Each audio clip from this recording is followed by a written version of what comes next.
Hey, how's it going, guys? Mr. Boss for the win here, and in today's GTA 5 video, we're going to be taking a look at some more alternative cutscenes, hidden lines of dialogue, and secret outcomes that occur in the GTA 5 missions. And today's mission is going to be Friend Request, one of my favorite missions in Grand Theft Auto 5, where you meet Lester Crest for the first time. Essentially, Michael contacts him because he needs to get back in the game of heisting, robbing, and making money, and Lester is his ticket to do so. But Lester needs help with something beforehand.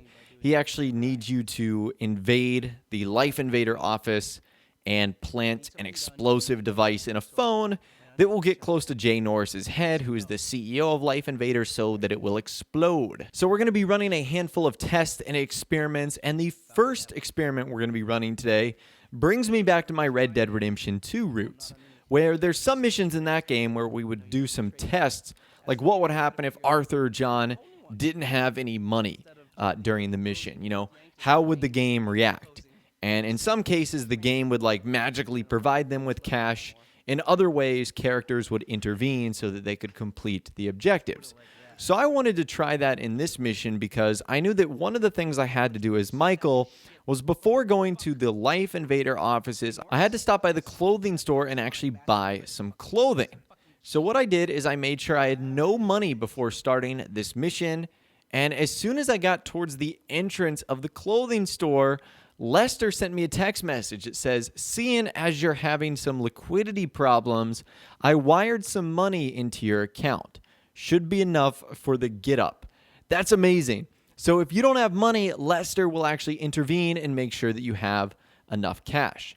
And sure enough, if you go to Michael's bank account, you can see that the last transaction on the list will be Lester Crest sending you $200. How about that? That's pretty cool. Rockstar really thought of everything, and this is no exception here, where Lester ultimately ends up sending you money so that you can buy a new item of clothing. Now, he only sends you enough for like one item. I end up only being able to get a vest. I can't even afford the shorts, so I'm literally wearing swim trunks and flip-flops to this job interview or whatever the case is. But regardless, it's enough to get us in the front door.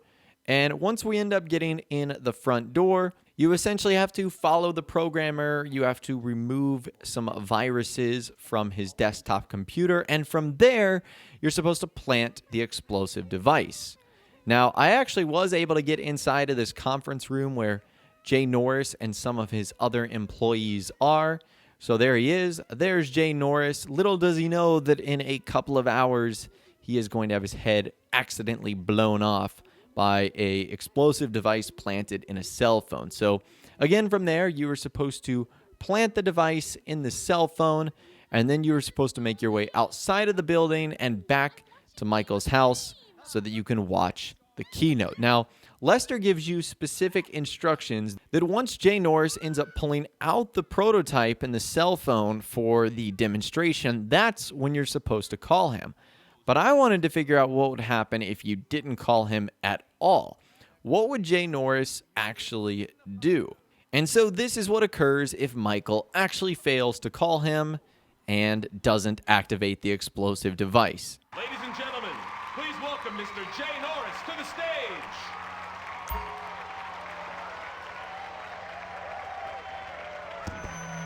Hey, this company has come a long way since we started it in my parents' pool house in East Caraway. Today, you're about to witness a new phase. Full-on, weapons-grade, red alert, world domination.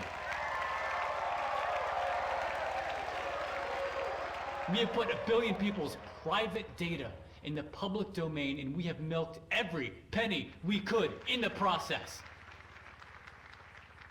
And we have one of the youngest workforces in the world. An average age of only 14.4 years. That's not just impressive, it's revolutionary.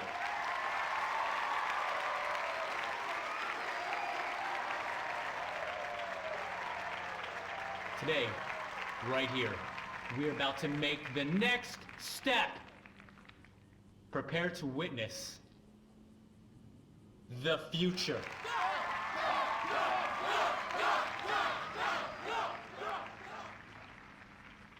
the Life Invader mobile device. Yes, we've invented something no one else has ever thought of. A small, personal, computerized device. Now you're going to be able to stay docked 24/7. On the bus, you can dock. On the subway, stay docked. You can be docked in at home, and at the same time, you're docking with some kids at the public pool.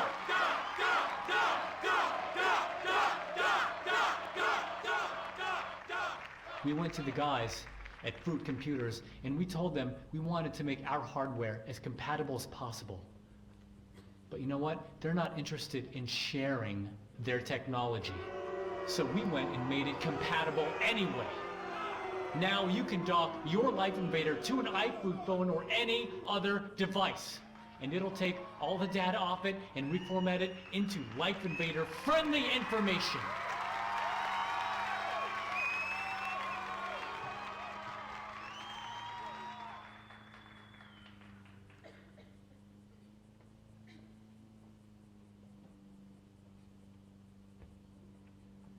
At around this point in my presentation, there was meant to be a call from my product team to introduce the device.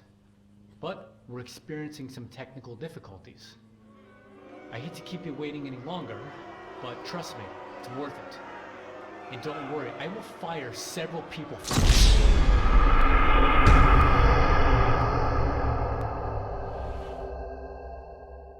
So that was pretty funny. By far my favorite line is, I will fire several people for this.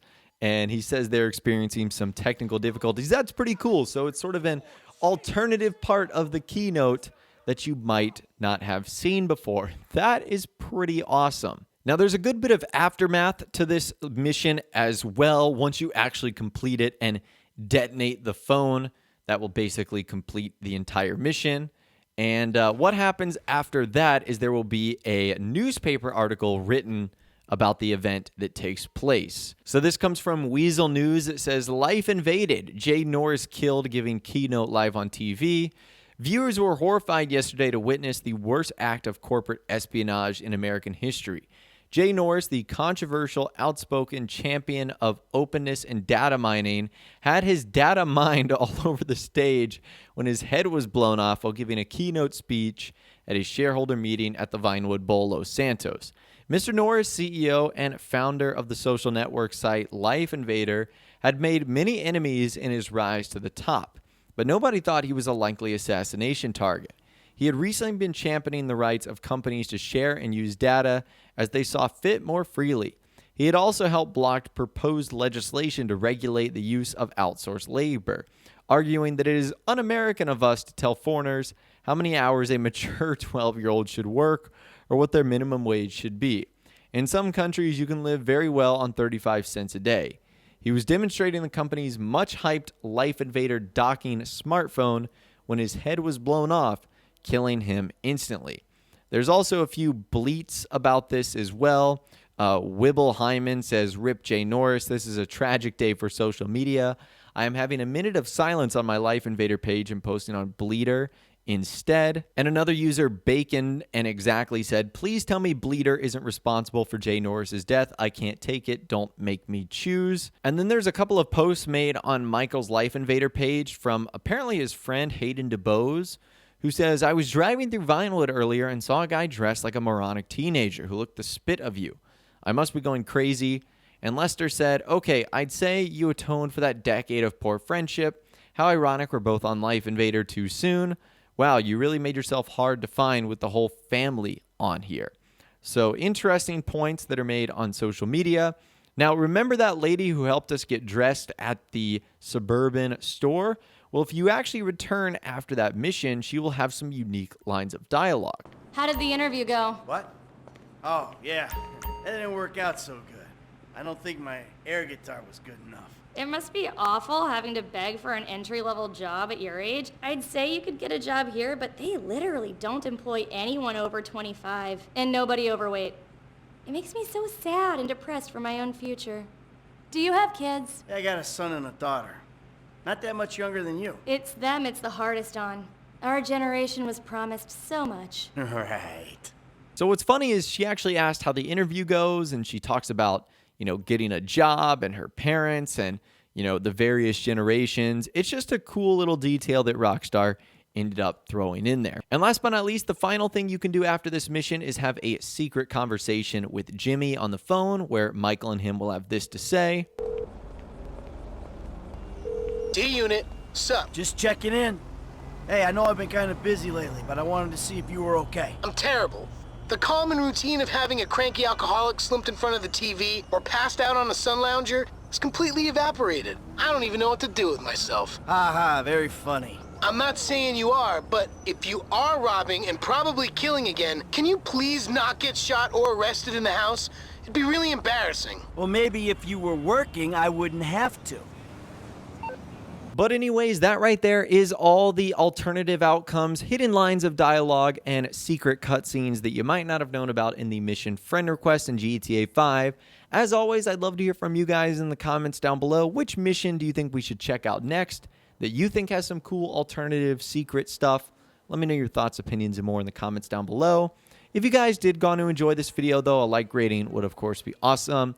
And remember to subscribe if you guys are new, or you want to stay up to date on all the latest GTA 5 and Red Dead Redemption 2 videos that I'm doing here on my channel. But of course, as always, guys, thank you all so much for watching. Take care, and I'll see you guys in the next video.